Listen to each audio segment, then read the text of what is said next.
Okay, keeping on the theme of self-development, I'd like to invite on stage Martin Peril.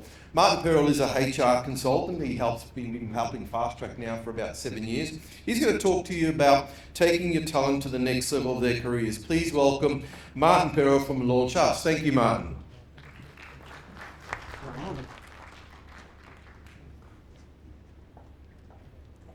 Hello everyone, how are we?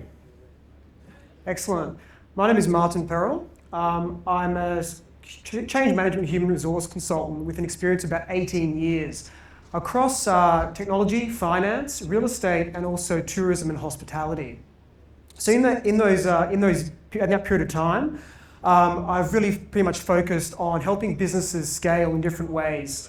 And that goes from simple human resource sort of strategies and management, all the way through to helping them understand how to go through a change process. And that change process may be a restructure. It also may be implementing certain strategies around data and also systems and processes that rely on, I suppose, platforms. So that's a bit of my sort of experience. Today, really for me, it's to share with you some of the things that I've noticed through the last 4 years in particular about what I'm noticing within organizations in how to really drive and engagement and retain employees, and also potentially help with succession planning and career progression. As we know, recruitment is a very expensive game once you could total the cost of loss of productivity and how much it costs to actually procure that talent. So for us, pretty much Launch Us is a human resource and change management consultancy focusing on data and emotional intelligence. What do I mean by that? I think a lot of people in my field tend to sort of negate the importance of the human side. And for me and what we do, we like to sort of think that we can help to broach the importance of data to make insightful decisions, but also understand the bit of the energy and the undercurrent to help also guide those decisions with data. No two businesses are the same, and obviously you very much need an adaptive strategy to cater for the unique product, service, people and goals. Overview, so what are we going to cover? So the statistics from the annual Hayes report came out 2 weeks ago. They are pretty newly minted, and they've got some very interesting insights to what's actually happening within the workforce in Australia and New Zealand. The report basically canvassed 15,000 respondees across Australia and New Zealand, across 26 different industries. So it's a very good widespread, I suppose, overview of the sentiment and what's actually happening out there with the workforce in Australia and New Zealand. So from that, I will go into a bit about one of the most important things, which is culture, how it's viewed and how we can actually how can we actually affect it in a positive way within, doesn't matter if you're a corporate or you're an SME. Today I'm really talking about the general way culture, how it can be, I suppose, improved. 3 is career progression and succession planning. So what does it actually mean? How do you actually do it successfully? And how can we sort of, even though you may not have the plan to, I suppose, have that opportunity available, how can you still plan for it and give a window of where that your team members can go? Understanding ESG, which is environment, social and governance, and also understanding diversity, equality and inclusion, which we'll touch on briefly. So let's start off with the statistics. So from the report, 77% of employees are currently looking or planning to look for a new job within the next 12 months. Top reasons for the job search include rising cost of living, 64%, lack of promotional opportunities, 60%, and poor management style workplace culture at 59%, both at 59%. What you'll notice there is things I've underlined. Things that I've underlined are things that we can actually, I suppose, work on. The things we can't necessarily work on is the cost of living. Now that's obviously a hot topic of conversation and very much around, the government's involvement around that. So that's where we are with those particular things. The top career priorities, salary is top priority for 71% of the employees who consider a pay rise the most important factor of their career in the coming year. And that's off the back of what we saw before, where obviously the rising cost of living. The other important factors are learning and developing technical skills at 63%, ability to work flexibly 54%, and also, so the most important factors. So from there, what we can see there, I've highlighted learning and developing technical skills. Some businesses cannot actually offer the flexibility due to certain operational restrictions and so forth. So again, what can we control? What can we influence? Learning and developing. So moving on from here, we can see some statistics around the top 5 factors employees can change to convince them to stay. The employers to convince their employees to stay. High on the statistics here are 2 things in particular, which I mentioned before, which is ECG, environmental, social, and governance, and diversity, equity, and inclusion.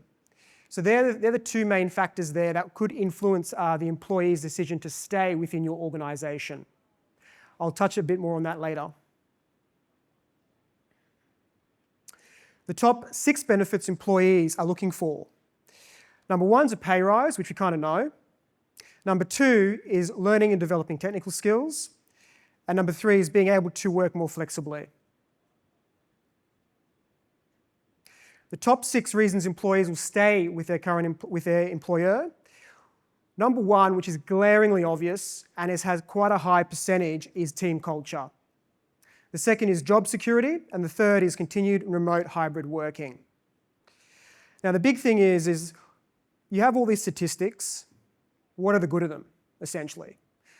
And really what they are is for a line in the sand for us to reflect on, do these statistics actually mean anything for us within our organisations? And that's a question you obviously have to ask yourself. And if they do, well, what can I focus on to help improve that within my organisation?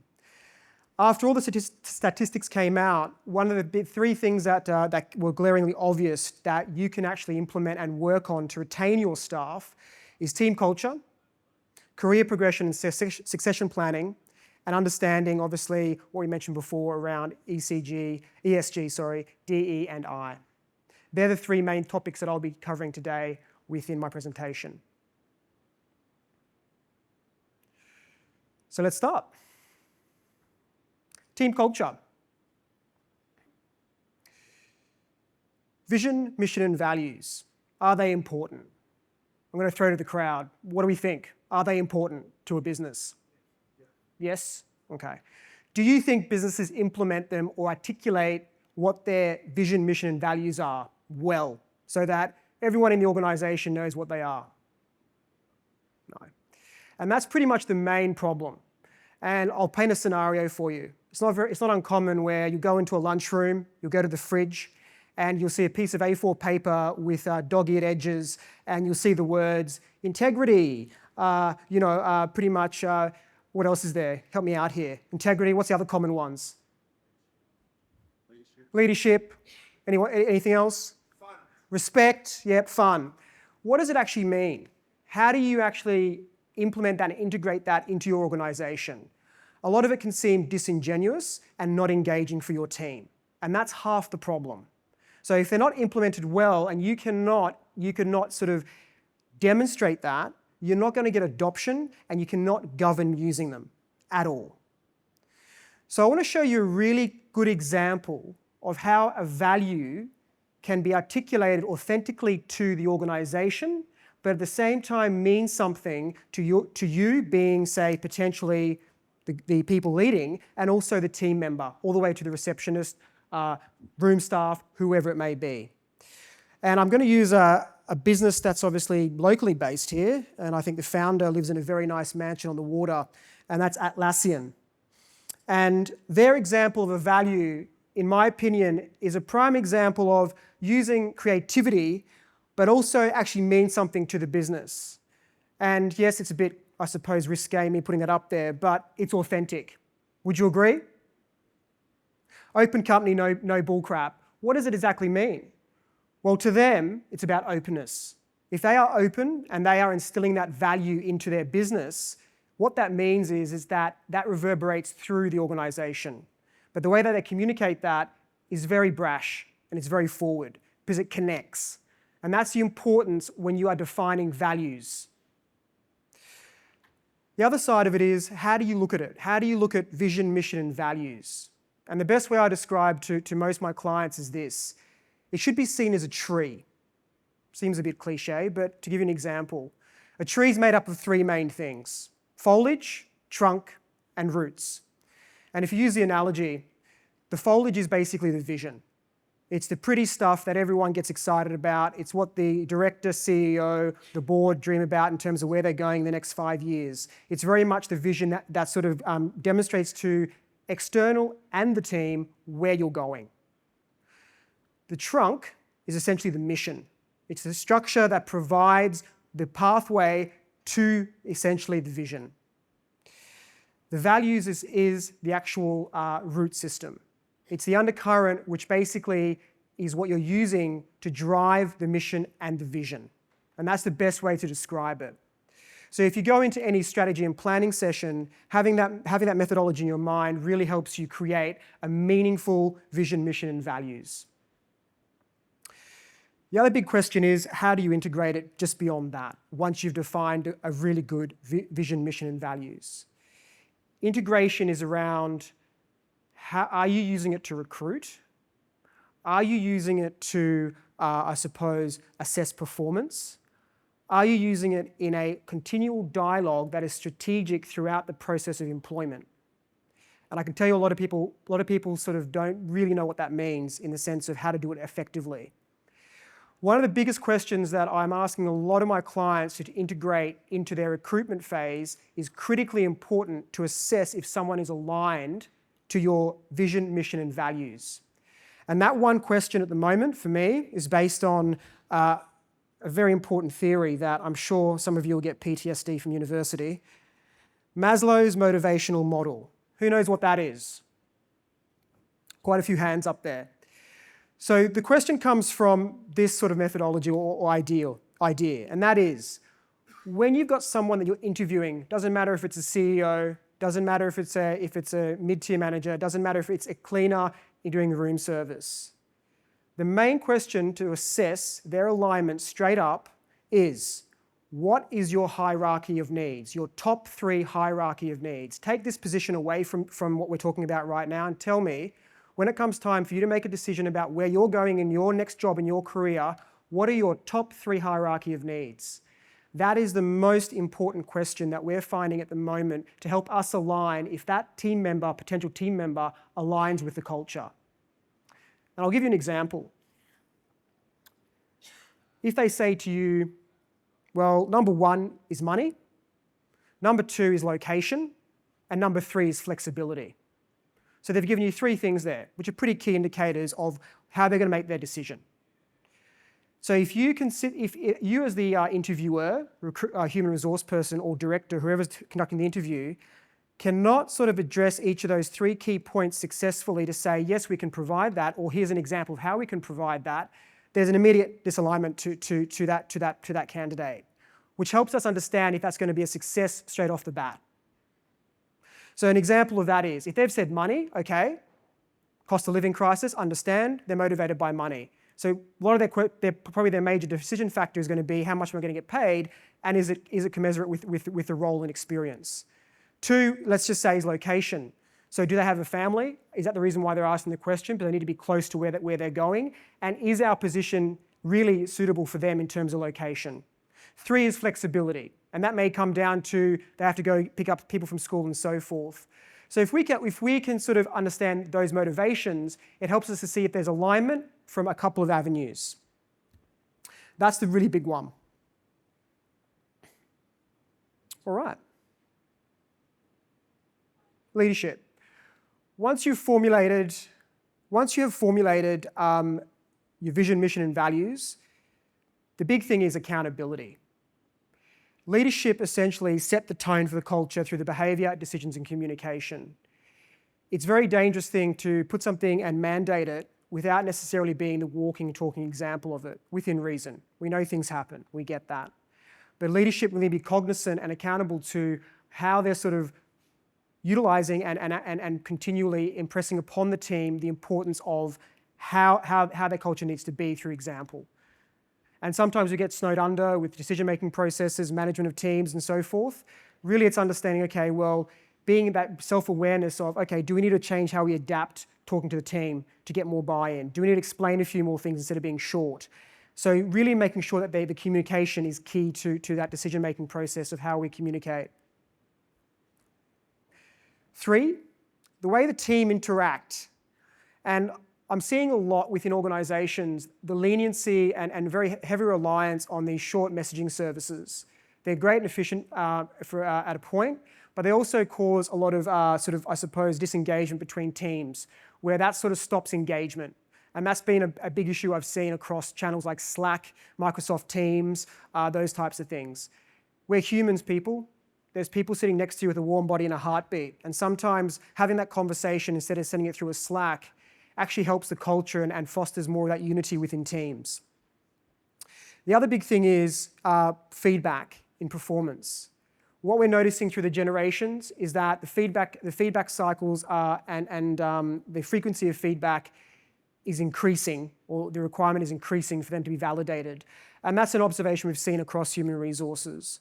So yes, we don't sometimes have time for that, but also feedback can be in a group sense as well, acknowledging group to be more efficient with how we actually provide that feedback. Behavior and attitudes, and this is probably one of the biggest things, is how does an organization deal with conflict? The biggest thing that I see is that if conflict festers, or if it continues to reverberate through the organization without being resolved, it creates an undercurrent, which basically creates a lot of issues with teams and how teams interact, and people shut off because it's pretty much like this vacuum. What I try and say to a lot of my clients is that try and create a mechanism within your businesses where you can deal with a conflict quick and fast. That actually assists with the culture and venting. If we do that, it tends to help with sort of stabilizing and moving forward past the issue. I've seen a microscopic issue, I'm sure you all have, I've seen a microscopic issue turn into a massive Mount Everest over pretty much a situation that could have been resolved within a 5-minute conversation. Unfortunately, people's opinions are different and they need to be reconciled. So that pretty much concludes the team culture part, and obviously the importance of how you integrate that into your business well. The next session part is career progression and succession planning. And I suppose the question is, why should we focus on it? And I might ask you guys, what's your opinion? Why should we focus on career progression and succession planning? Any ideas? Sorry. Staff retention, yes. What else? Yes, exactly. Excellent. Obvious sort of answers. But do we actually do it is the question, and do we do it well? And I think a lot of businesses sort of overlook it and sort of so hell-bent on filling positions without necessarily taking more of a strategic approach in how we're actually looking at it. So why we should do it? Ensures continuity, preparing for inevitable leadership and staff transitions.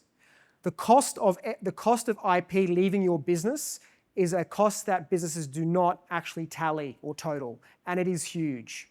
There's been some suggestions to say that it is in the tens of thousands of dollars once you quantify the time if you lose a certain IP out of your business. Mitigates risks, reduces the risk and costs associated with sudden departures and IP drain.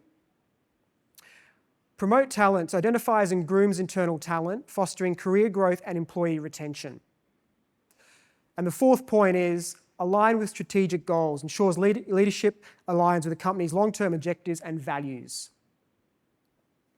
So the million-dollar question is, how do you do it? How do you implement it? One is obviously identify and develop high-potential employees. And this pretty much goes for not necessarily high-potential employees, probably your workforce in general. One exercise I do with most clients is that when I start is really sit them down and go, okay, let's map out your employees based on department and actually see where they sit in a skills matrix. And we're using a traffic light system. And it's a really good thing to do even with a small team, because what you start to see is ability, capability, and coverage within your whole landscape of your skill set with your workforce. It actually very much gives you the opportunity to start looking at how to be strategic in making those decisions of how you either progress someone through your business, or if you need to fill a gap through an external resource that you need to go to market for.